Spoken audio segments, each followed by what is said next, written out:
The silence of Trench Section Sigma 4 died at 0400 hours, not with the expected thunder of artillery, but with a rhythmic, wet clicking that bypassed the ears and vibrated directly into the marrow of my jawbone. I have spent 22 years in the Astra Militarum, surviving the high, explosive screams of orc wargs and the soul-shredding whistles of Elder Night raids. Yet this sound was a physical invasion of the senses. It was the sound of a million serrated limbs dragging across the chitinous husks of their own kin. A grinding percussion that turned the very air into a pressurized weight. My Vox bed emitted a low, frequency hum that synced perfectly with the scratching outside the wire, a white noise of inevitable consumption. The promethium in our heavy bolters felt suddenly cold, useless against a sound that suggested the Earth itself was growing teeth. We didn't need the flares to know the Hive fleet had made planetfall. The sound had already hollowed us out. If you still walk beside me through fire and scripture, then bear witness. Subscribe, share this burden, and let others hear the truth buried beneath hymns. The transition from the relative safety of the rear echelon to the absolute sensory deprivation of the frontline trenches on Ocularis Prime was not marked by a journey of distance, but by a descent into a specific, localized madness defined by the acoustic profile of the Terranid swarm. When we first arrived, the air was filled with the comforting, aggressive industrialism of the Imperium, the roar of Valkyrie engines, the rhythmic thud of macro cannons, and the constant, reassuring bark of sergeants. Those are sounds that signify a war being fought on human terms, a conflict of iron and fire that our minds can categorize and endure.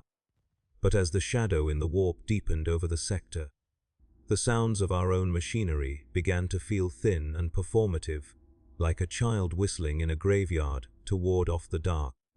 The atmosphere changed its density, the oxygen feeling thick with a static charge that made the hair on our arms stand up, a premonition of the bio-acoustic nightmare that was descending upon us. We were stationed in a subterranean bastion known as the Iron Throat, a series of reinforced bunkers and tunnels carved into the basalt ridges overlooking the primary promethium refineries. The walls were 4 meters of reinforced ferro-crete, yet they offered no protection against the vibration that began to seep through the bedrock. It started as a low-frequency thrum, a sound so deep it was felt in the solar plexus rather than heard by the ear, a tectonic groan that suggested the very tectonic plates of the planet were being ground together by some celestial hunger. My second in command, a man who had survived the siege of Vrax without losing his nerve, began to bleed from his ears during the 3rd night of the silence. Though no shell had fallen within 10 kilometers of our position, he claimed he could hear the sound of cells dividing, a wet, proliferative scratching that seemed to originate from inside his own cranium.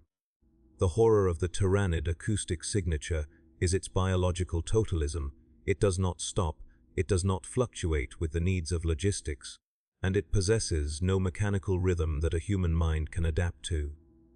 We sat in the dim amber glow of the emergency lumen strips, our fingers white, knuckled around the grips of our Lucius pattern lasguns, listening to the world outside dissolve into a singular, organic cacophony. It is often described in the manuals as a chittering, but that word is a pathetic inadequacy provided by scribes who have never felt the weight of it. It is a grinding of chitinous plates the size of cathedral doors, a friction-based scream produced by millions of bladed limbs scraping against the rocky earth and each other. It sounds like a landslide made of bone and wet leather. By the 4th day of the siege, the macro cannons had fallen silent, their crews driven to a state of catatonic shock, not by the threat of death, but by the sheer, unrelenting pressure of the noise. The sound of the hive mind is the sound of an infinite digestive tract, a rhythmic pulsing that suggests the planet is no longer a world, but a piece of fruit being peeled and prepared for consumption. I remember watching a puddle of recycled water in a dented mess tin. The surface didn't ripple in circles like it would for a distant explosion, but instead it vibrated into complex, geometric patterns of terrifying precision, dancing to the frequency of the swarm's approach. This was the true beginning of the end. The realization that we were not fighting a military force, but a biological inevitability that announced its arrival by shattering our ability to think. The sensory overload began to claim the men long before the first hormigont crested the parapet. In the enclosed spaces of the bastion, the sound amplified, echoing through the ventilation ducts and the vox pipes until it became a physical presence in the room, a ghost of friction that occupied every corner, one by one. The men of the 402nd began to succumb to the scraper's fever. They would drop their weapons and press their hands to their ears so hard that their knuckles cracked, their mouths opening in silent screams that were drowned out by the external grinding. The noise of the Tyranids is a psychic weapon as much as an acoustic one. It is the sound of the shadow in the warp bleeding into the physical realm, a discordant vibration that unravels the tapestry of human reason. I saw a seasoned commissar, a man who had executed his own brother for a minor infraction of the litany, collapse to his knees and begin to hammer his head against a bulk head, trying to create a sharper, more human sound to drown out the wet clicking from above.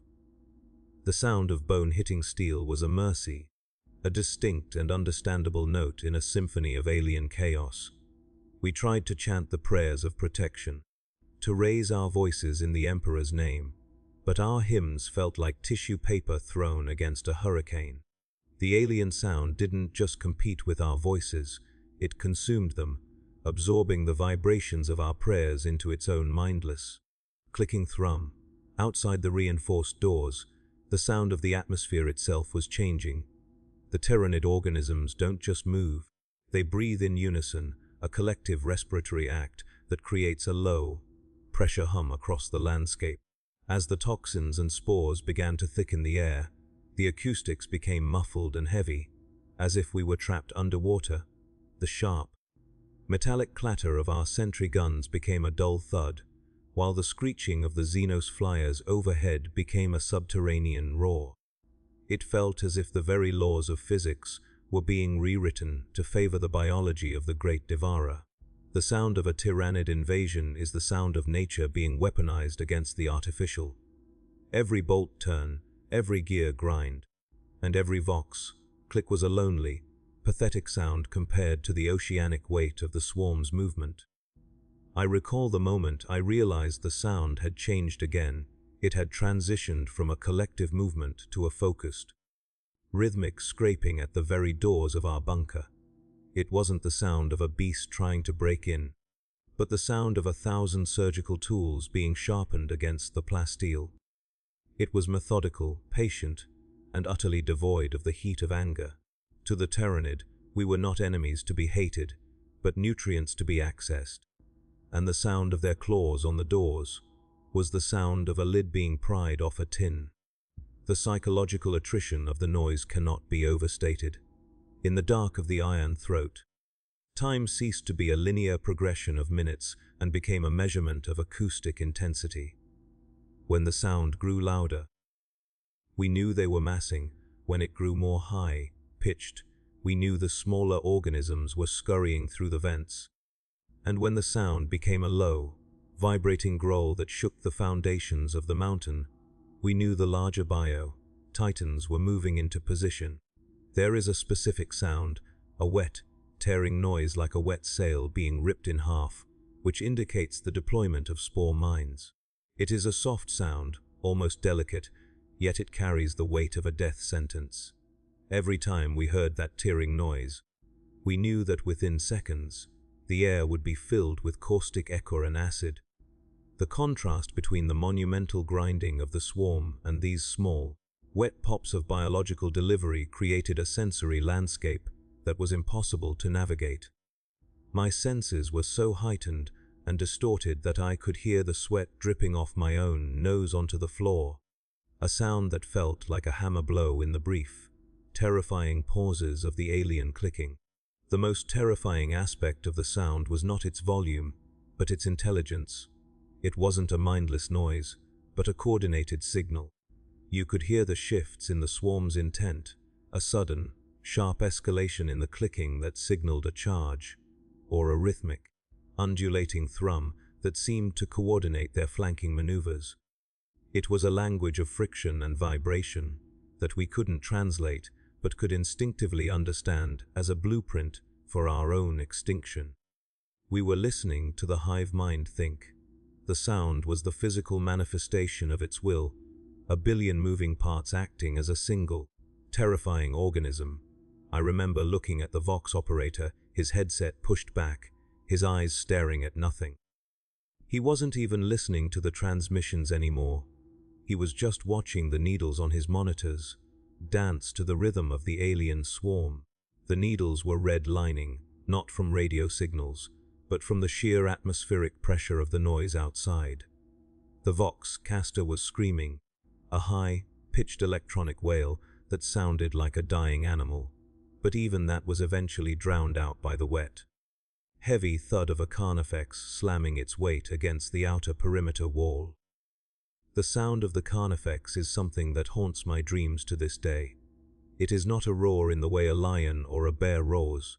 It is a mechanical, organic shriek produced by air being forced through a series of chitinous valves and resonating chambers. It sounds like a steam whistle being blown through a throat filled with broken glass. It is a sound that bypasses the ears and goes straight to the primitive part of the brain that governs the flight response. When that sound hit the bunker, the lights flickered and failed, leaving us in a darkness that was filled entirely by that alien scream. In that moment, the Imperium, the Emperor, and the glory of the 402nd felt like distant, forgotten myths. All that existed was the dark and the sound. We were no longer soldiers, we were prey. And the predator was announcing its presence with a sound that demanded our total submission. The grinding outside intensified. 1,000 claws finding purchase in the cracks of the ferro-crete. The sound of the building itself beginning to groan under the weight of the biological mass pressing against it. As the structural integrity of the iron throat began to fail, a new sound emerged, the sound of the very air being sucked out of the room. The Terranid organisms were consuming the atmosphere, their massive respiratory vents drawing in the oxygen, rich air of the bunker and replacing it with a thick, choking fog of spores. The sound of this gas exchange was a low, rhythmic wheezing, like the breath of a dying giant. It was a suffocating sound. A sound that told us our lungs were no longer our own. We were breathing the hive mind's waste, and every breath we took was a surrender.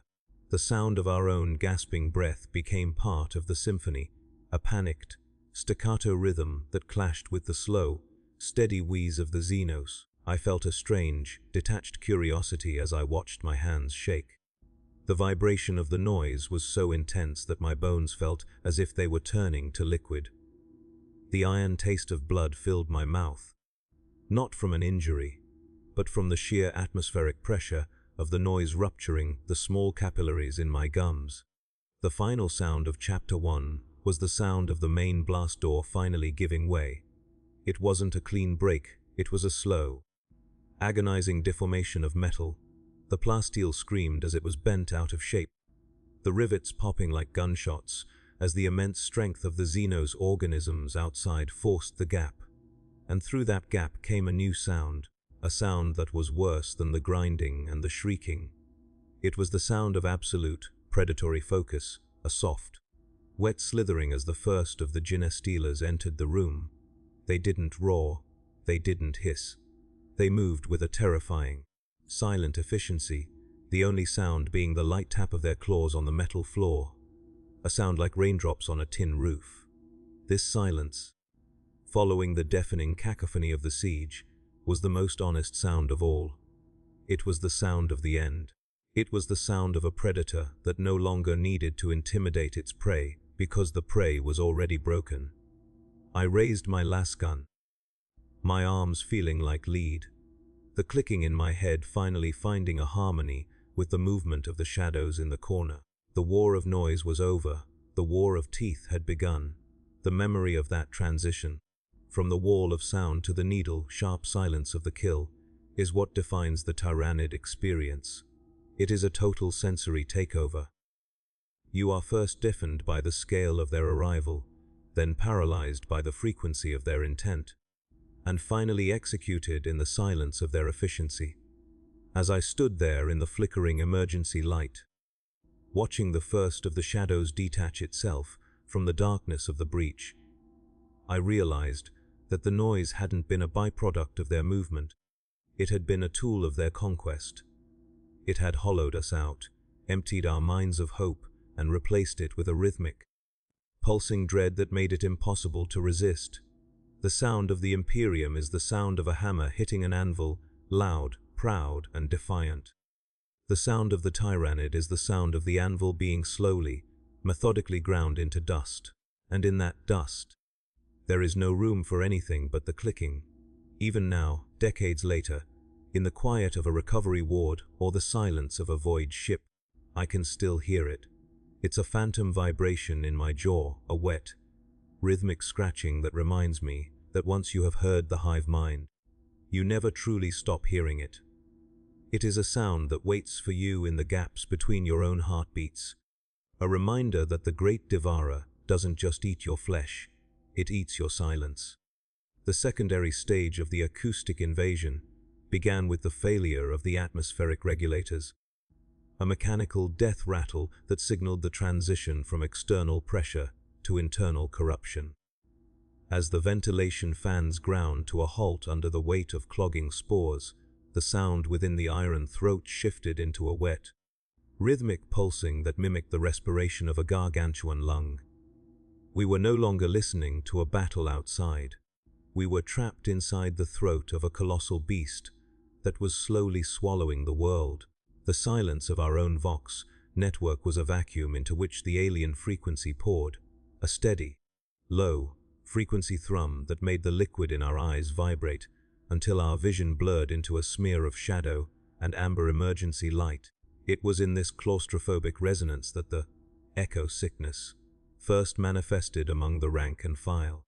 Men began to hum in synchronicity with the walls, their voices merging into a discordant, toneless drone that sounded more like the vibration of an engine than a human throat. They weren't aware they were doing it.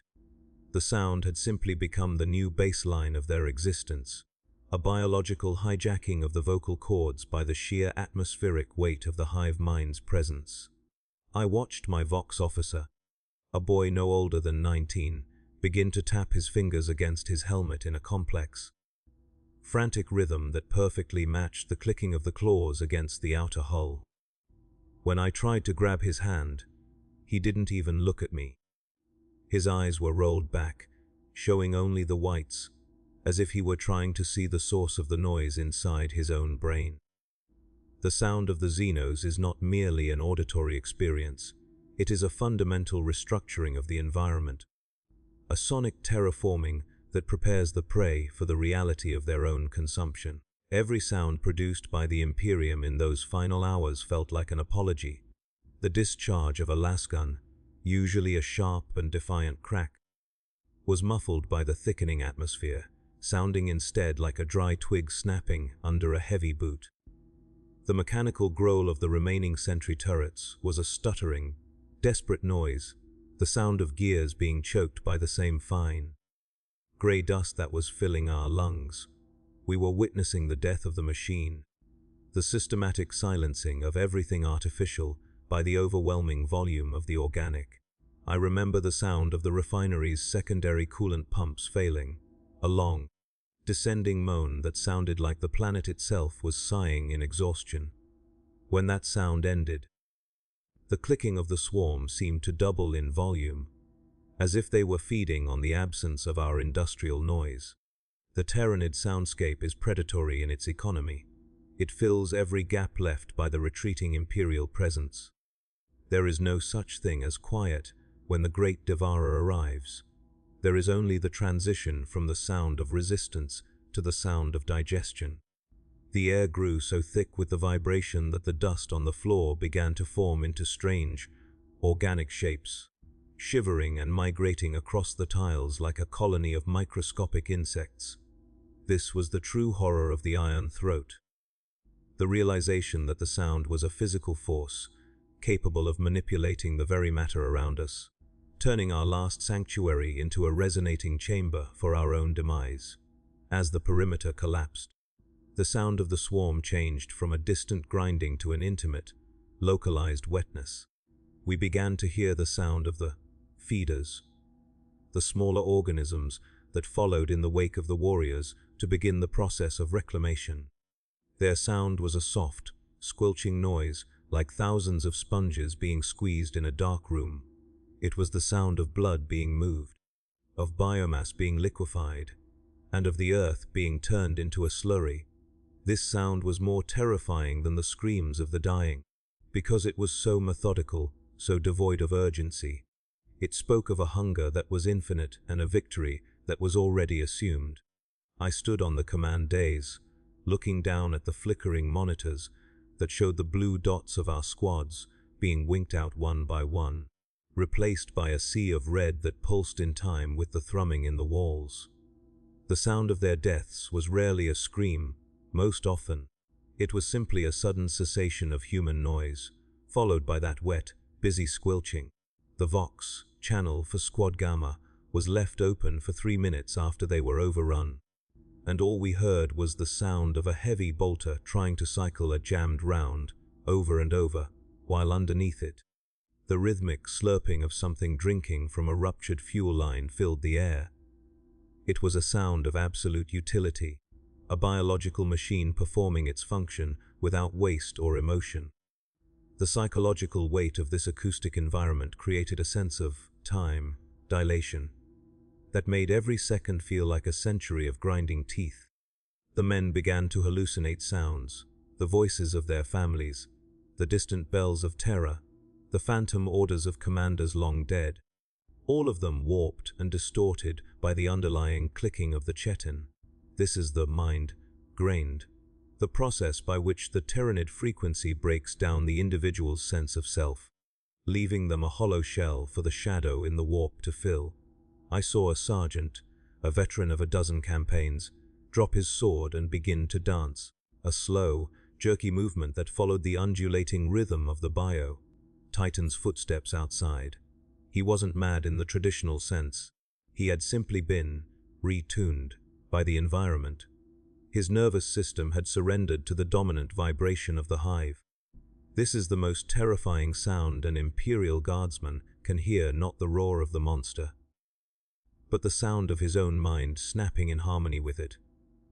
The silence of the Emperor was deafening in that bunker, replaced by a symphony of biological efficiency that cared nothing for our souls, only for the chemical composition of our marrow. The transition to the final breach was marked by a sound I can only describe as the breaking of the bell. It was a high-pitched, crystalline shattering that seemed to come from the very air itself, a sonic boom produced by the sudden, synchronized shrieking of 1,000 gargoyles diving toward the refinery's vents. This sound was so intense it shattered every glass surface in the command center, showering us in shards of crystal that glinted like diamonds in the amber light. It was the signal for the final harvest. The grinding of the doors, the clicking of the vents, and the wheezing of the atmosphere all converged into a single, overwhelming wall of noise that felt like a physical blow to the chest. My heart began to beat in a panicked, irregular rhythm, trying to find its place in the chaos. I realized then that the sound wasn't just around us, it was inside us.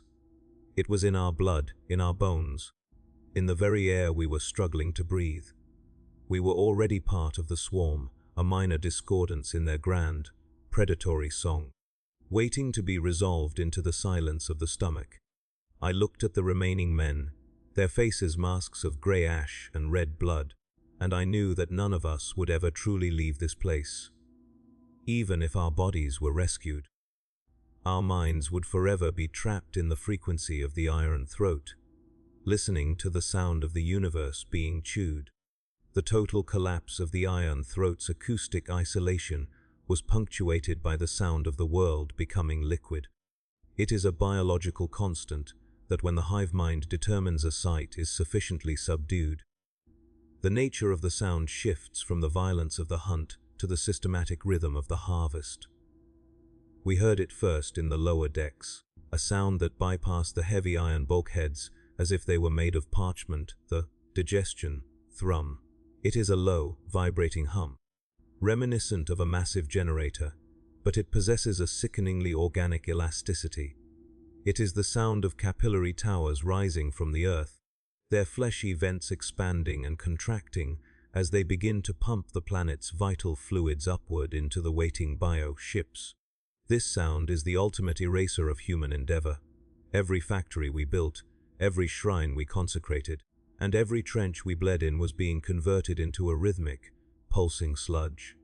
The sound of stone being dissolved by caustic enzymes is a soft, fizzing hiss, a polite sound that masks the absolute devastation of the process.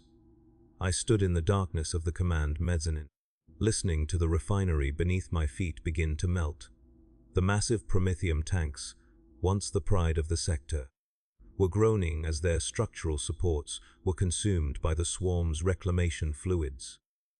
It was a metal-on-metal shriek that sounded like a choir of the damned, a final, high-pitched protest before the sound of the liquid took over. In this stage of the invasion, the air is no longer a medium for sound. It becomes a conductor for the psychic weight of the great devourer. The silence of the men around me was no longer a silence of discipline, but a silence of vacancy. The mind, hollow, had set in. When the tyrannid sound reaches a certain frequency, it begins to interfere with the electrical impulses of the human heart and brain. We weren't just hearing the swarm, we were being synchronized to it.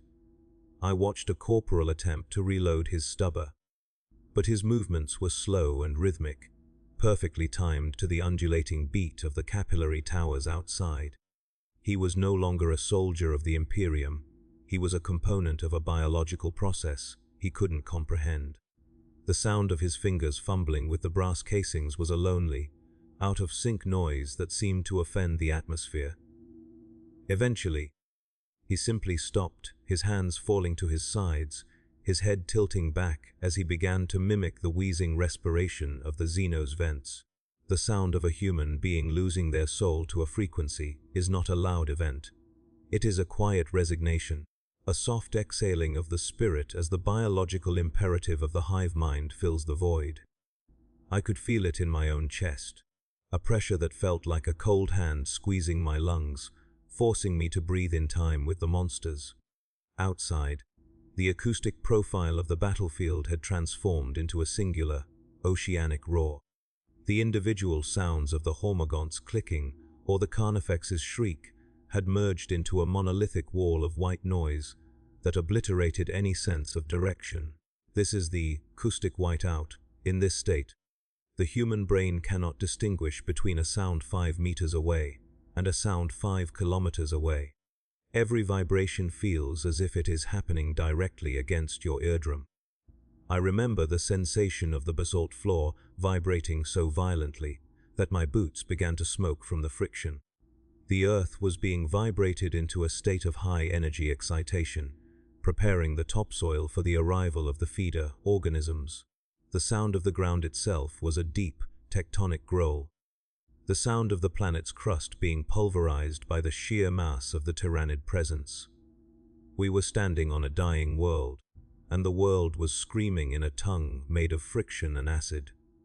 The sound of the macro silos collapsing was a thunderous, low-frequency boom that felt like a physical punch to the kidneys, yet it was immediately swallowed by the wet, persistent chattering of the swarm, as if the destruction of a billion-ton structure was merely a minor distraction from the business of eating.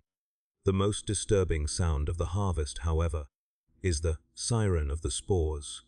As the melanthropes and zoanthropes drifted through the ruins of the iron throat, they emitted a high-pitched, warbling note that seemed to hang in the air like a physical wire. This sound does not travel through the air, it travels through the nervous system. It is a psychic broadcast of absolute, crystalline hunger. When that note hit my mind, I didn't hear a sound, I felt a taste. I tasted copper, ash, and the cold, metallic tang of the void. The siren is designed to paralyze the remaining prey, a sonic anesthetic that ensures the biomass is collected while still fresh. I saw men who had been screaming in agony moments before suddenly fall silent, their faces smoothing out into a terrifying mask of peace as the psychic frequency washed over them. They walked toward the open breaches in the walls, their movements fluid and dreamlike, lured by a sound that promised the end of all pain. The sound of their boots on the broken glass was the only human noise left in the room, a rhythmic, marching beat that led them directly into the waiting maws of the reclamation pools. It was a parade of the dead, choreographed by a sound that bypassed the ear and spoke directly to the meat. The silence that followed the departure of the men was the heaviest thing I have ever experienced. It wasn't the absence of sound, but the presence of a different kind of sound, the sound of the room, digesting. The spores had coated every surface in a thick, translucent film that hissed and bubbled as it ate through the paint, the metal, and the remains of those who hadn't walked away. It was a busy, industrious sound like 1,000 insects working in a hive. The refinery was no longer an imperial asset, it was a stomach. The sound of the overhead lights flickering and dying for the final time was a sharp, electrical pop that felt like a period at the end of a sentence. In the total darkness that followed, the only light came from the bioluminescent trails of the feeders and the orange glow of the distant bio ships. And in that darkness, the sound intensified. Without the distraction of sight, the acoustic world became a terrifyingly vivid map of our extinction. I could hear the exact moment a support beam 3 levels down gave way. I could hear the movement of the air as a lictor shifted its weight in the rafters above me. I could hear the sound of my own blood rushing through my veins, a frantic, desperate sound that felt like an intrusion on the hive's work. As the night wore on, the sound of the hive mind began to incorporate the echoes of our own technology. The Vox casters, still powered by emergency cells, began to pick up the interference of the swarm's communication. It didn't sound like speech. It sounded like a recording of a hurricane played through a broken Vox mic. It was a chaotic, multi-layered screeching that contained within it the screams of 1 billion different organisms, all acting in perfect unison. This is the Shadow's voice. To hear it is to understand the true scale of the Terranid threat. It is not a pack of animals. It is a galactic, scale consciousness that views the entire universe as a series of notes to be resolved into its own singular, devouring chord. I sat there, clutching my lasgun, the cold metal of the barrel pressing against my chin, and I listened to the sound of the Imperium being erased from the frequency of the stars. Every radio signal from the orbital fleet, every distress call from the neighboring hive cities, was being drowned out by this oceanic, psychic roar. We were alone in the dark, and the dark was singing. The final realization of the harvest is that the sound never actually ends, it only changes its objective. The grinding of the hunt becomes the pulsing of the digestion, which in turn becomes the silent, cold vibration of the bio, ships as they prepare to leave. The sound of a planet being stripped of its life is the sound of a vacuum. It is the sound of everything that made the world a world, the wind in the trees, the rush of water, the hum of cities, being sucked into the void and replaced by a sterile, rhythmic clicking. I remember looking at a small, decorative icon of the Emperor that had fallen from the wall. As the digestion thrum intensified, the icon began to vibrate across the floor, its golden surface being clouded by the acidic spores. It made a tiny, tinny scratching sound as it moved, a sound so small and pathetic that I felt a sudden, sharp pang of grief. That tiny scratch was the last sound of the Imperium in the iron throat. Everything else was the swarm, and then even that scratch was gone, replaced by the wet, heavy thud of a feeder, beast stepping on the icon, crushing it into the slurry of the floor. The transition from the third stage of the acoustic invasion to the fourth is the most subtle, It is the moment when you stop being a witness to the sound and start being a part of it. I felt my own voice beginning to join the low, vibrating hum of the walls. I wasn't screaming, I was humming a note I didn't recognize. A note that felt right in the context of the dissolving room. This is the ultimate victory of the Terranid sound. It turns the victim into an instrument. My body was no longer my own, it was a resonating chamber for the hive mind. The sound of my own heart had slowed to match the pulsing of the capillary towers, a deep, heavy beat that felt like the footsteps of a god. I was no longer afraid. The sound had hollowed out the fear and replaced it with a vast, cold resonance. I was part of the harvest. I was a note in the song of the end. And as the ceiling finally gave way, and the stars were revealed to be nothing but the glowing hulls of 1,000 bio-ships, the sound became a blinding, white light that filled my head and silenced the world forever. The fourth stage of the sonic invasion is what the survivors of the Tyrannic Wars call the Great Stillness. Though it is anything but silent, it is the sound of the atmosphere losing its ability to carry human frequency, a physical transformation of the air into a heavy, viscous medium that prioritizes the low, vibration needs of the hive mind. Inside the iron throat, the very chemistry of the air had become an enemy. Every time I drew a breath, the sound of my own lungs was a wet, rattling noise that felt dangerously loud in the new reality of the bunker. The ambient noise of the swarm had shifted from a frantic, predatory clicking to a slow, rhythmic grinding, a sound reminiscent of a tectonic plate shifting over a bed of glass. This was the sound of the world's skeleton being dismantled. The Tyranid bio-ships in the low orbit were no longer just hanging there, they were feeding, their massive proboscises extending downward in a soundless, gravitational pull that made the metal floor beneath my feet groan in a way I had never heard before. It was a sound of structural despair, the cry of inanimate matter being stretched beyond its breaking point by a force that didn't just want to destroy it, but to reclaim its every atom. The sensory geography of the bastion had become a map of biological consumption. I could hear the exact moment the water table beneath the foundation was breached by the capillary towers, a deep, hollow gurgle followed by a sound like 1,000 straws drinking from a single cup. The planet's lifeblood was being siphoned away, and the sound of that theft was a rhythmic, pulsing thud that vibrated through my heels and into my teeth. It was a sound of absolute entitlement. The hive mind doesn't bargain, it doesn't even conquer in the traditional sense, it simply processes. This realization was accompanied by a new acoustic phenomenon, the chitinous wind.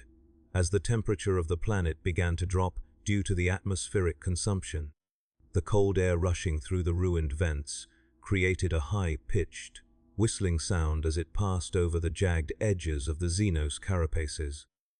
It was a mournful, alien music that seemed to mock the prayers we had once chanted in these halls. The sound of the wind was a reminder that the world no longer belonged to the Emperor. It was a Xenos, formed landscape now, and even the air was being taught a new language. The human element of the soundscape had all but vanished. The screams of the wounded had long since been resolved into the busy, industrious silence of the digestion pools. Occasionally, a single, sharp sound would break through the hum, the crack of a last-ditch thermal charge, or the mechanical whine of a dying servo skull. But these sounds were fleeting, swallowed instantly by the oceanic weight of the swarm's presence. I remember finding a Vox bead on the floor, still emitting a faint, crackling signal from a squad that had been lost hours ago. The sound was a tiny, rhythmic ticking, like a heart that refused to stop beating. I held it to my ear, and for a moment, I could hear the voice of a man reciting the litany of fortitude. But as I listened, the voice began to warp, the vowels stretching out and the consonants sharpening, until the prayer was no longer human. It had been hijacked by the frequency of the hive, turned into a series of clicks and whistles that served the swarm's coordination. This is the ultimate desecration. The Tyranid doesn't just kill you, It uses the very vibrations of your memory to coordinate the death of your brothers. In the upper levels of the command spire, the sound of the BO loom began to dominate. This is the sound of the swarm weaving its own reality over the ruins of the old. It is a wet, weaving noise, like 1,000 looms working with silk made of flesh. The walls were being coated in a thick, pulsating carpet of Xenos growth, and the sound of this growth was a constant, low-grade friction that made the skin crawl. It sounded like the world was being wrapped in a bandage made of teeth. This acoustic environment had a profound effect on my perception of scale. I felt small, not just in the face of a superior military force, but in the face of a superior biological logic. The sound of the Imperium is the sound of the individual, the soldier's shout, the officer's command, the priest's blessing. The sound of the Terranid is the sound of the collective, a singular, terrifying note played by a billion different mouths. I realized then that we hadn't been defeated by weapons. We had been defeated by a symphony of consumption that we simply didn't have the range to understand. The echo of the void is perhaps the most subtle part of the fourth stage.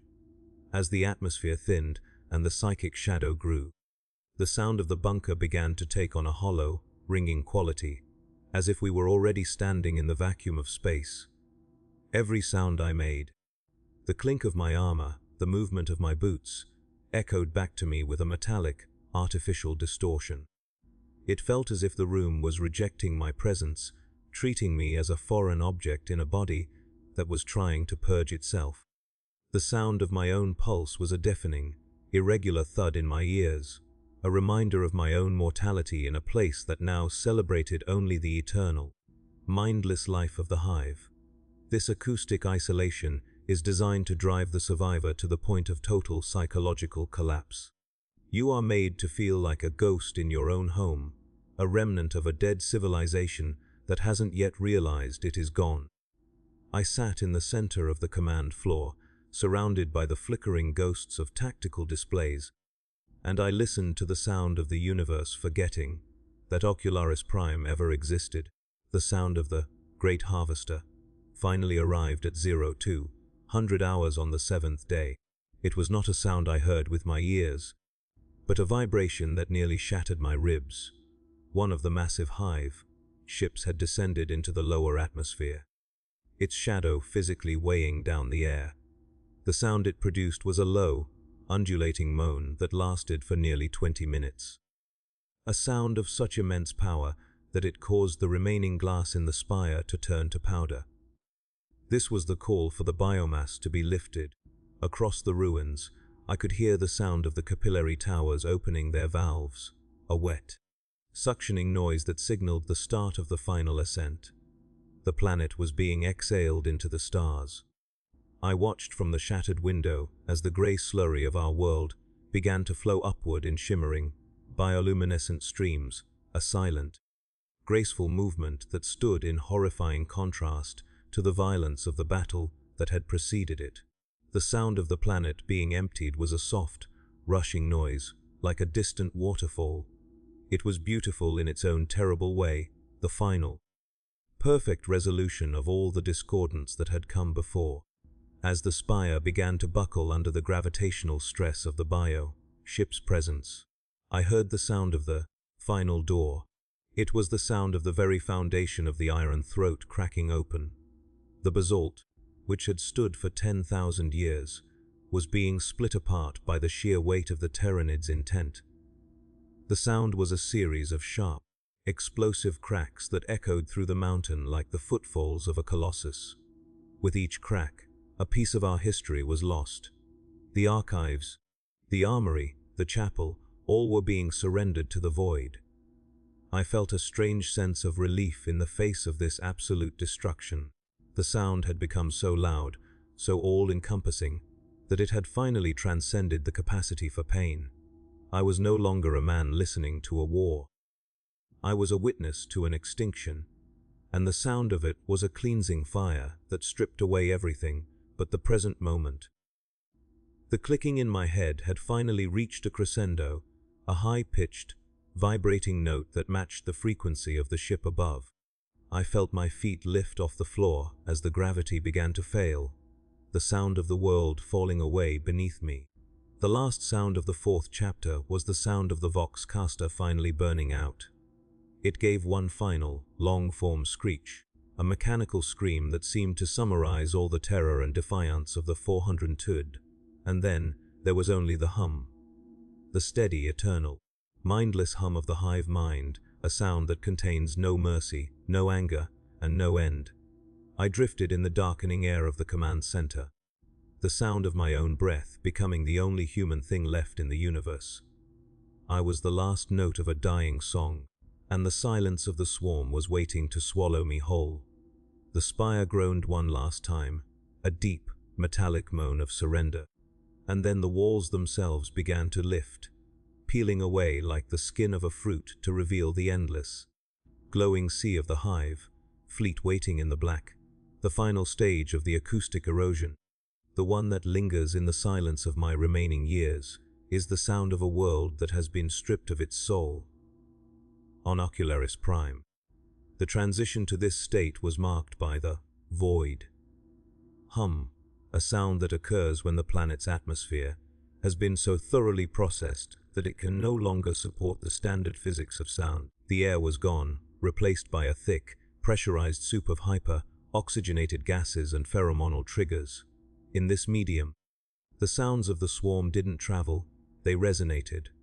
It felt as if I was submerged in a vat of freezing oil, where every distant thud of a bio-ship landing was felt as a hammer blow to the ribs. The iron throat was no longer a fortress. It was a hollowed-out shell, a bone picked clean of its marrow. I stood in the ruins of the observation deck, watching the final capillary towers begin to retract. The sound was a wet, sliding friction, like a mountain-sized serpent retreating into its burrow. There was no more screaming. There was no more gunfire. There was only the sound of the great devourer finishing its meal and preparing to depart for the next course in its galactic feast. The silence that follows a Terranid invasion is not a peaceful one. It is a predatory absence. It is the sound of a vacuum that has been created by the total removal of life. I remember walking through the remains of the Great Hall, my boots making no sound on the floor because the floor was now a layer of soft, absorbent lichen that had grown over the dissolved bodies of my regiment.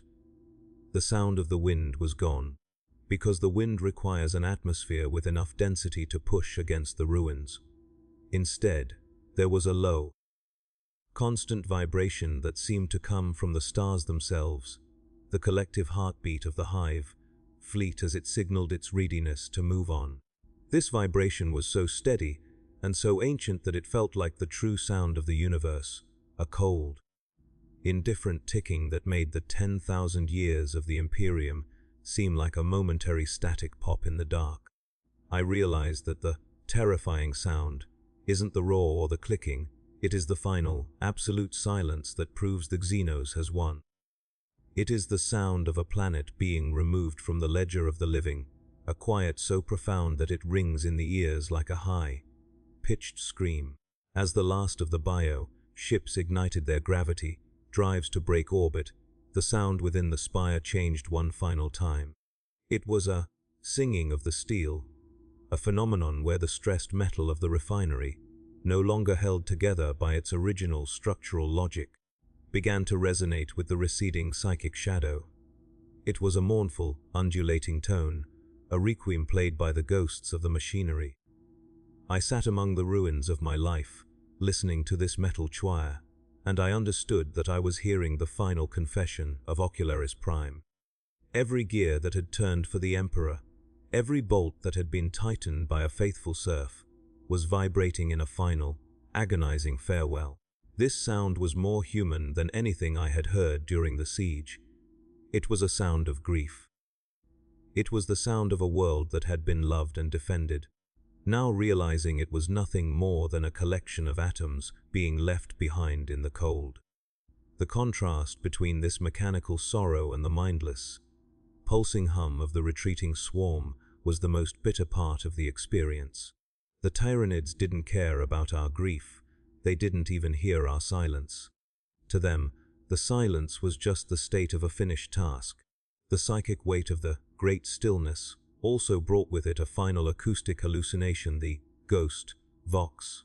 In the absence of real noise, the brain begins to create its own.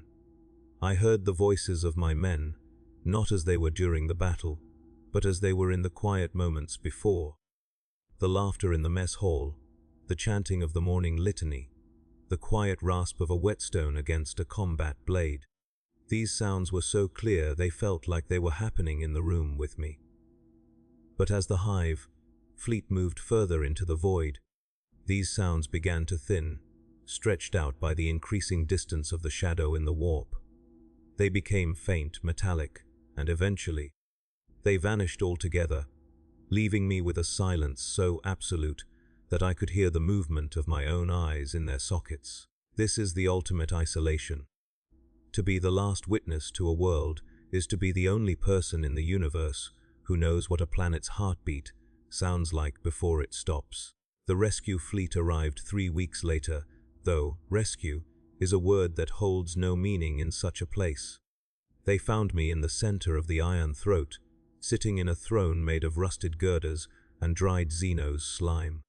They told me they had been tracking the silence of the sector for days. To the Imperial Navy, a silent planet is a red flag on a star chart, a dead zone that must be investigated. As I was carried onto the shuttle, I heard the sound of human voices again, the sharp, clipped tones of the medicus, the rhythmic chanting of the tech priests as they tried to salvage the Vox logs. These sounds felt wrong. They felt thin, fragile, and noisy. They felt like a disturbance in a perfect, cold equilibrium. I realized then that I had been changed by the sound of the swarm.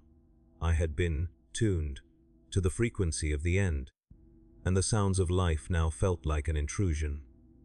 Even the roar of the shuttle's engines felt like a lie, a desperate attempt to cover up the fact that the universe is, at its core, a silent and hungry place.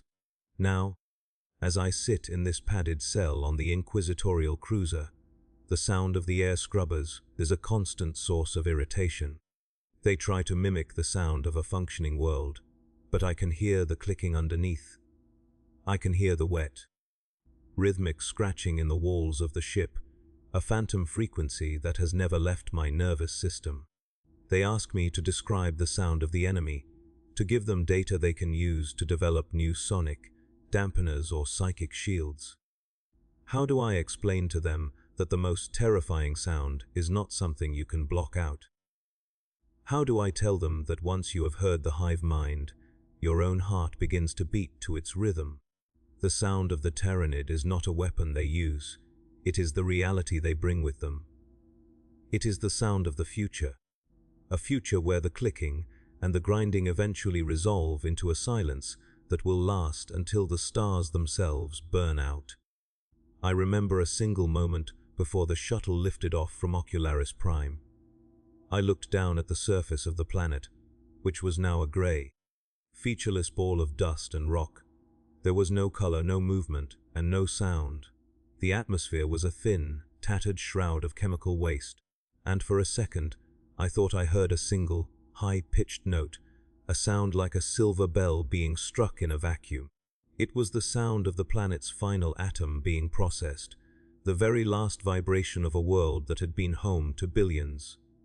It was a beautiful, lonely sound, and then it was gone, and in its place was the hum, that steady, low-frequency thrum that I hear every time I close my eyes. It is the sound of the great Devourer, and it is the only truth left in the galaxy. Everything else, the Emperor, the High Lords, the Golden Throne, is just a noisy distraction from the inevitable quiet that is coming for us all. The sound of the Imperial Guard is a drumbeat that tells the galaxy we are here. The sound of the Tyranid is the silence that follows, telling the galaxy that we were here once, but we are no longer needed. I have lived to tell the story of Ocularis Prime, but in truth, I am still there, trapped in the Iron Throat. Listening to the walls melt, I am a ghost who has learned to speak the language of the void. And when the night is quiet enough, and the air scrubbers fail for a few seconds of maintenance. I can hear the clicking starting again. It's not coming from outside the ship, it's coming from inside my chest. The most terrifying sound a guardsman can hear is the one he can never stop hearing. It is the sound of being eaten, not by a beast, but by a frequency. It is the sound of the hive, and it is already here. The end of the testimony is not a conclusion, but a fade out. There are no heroes in this story, only survivors who are too broken to celebrate. The sound of my own voice as I record these words feels like a trespass against the silence I carry within me. I will stop now, not because I have nothing left to say, but because the hum is getting it is time to be quiet. It is time to listen.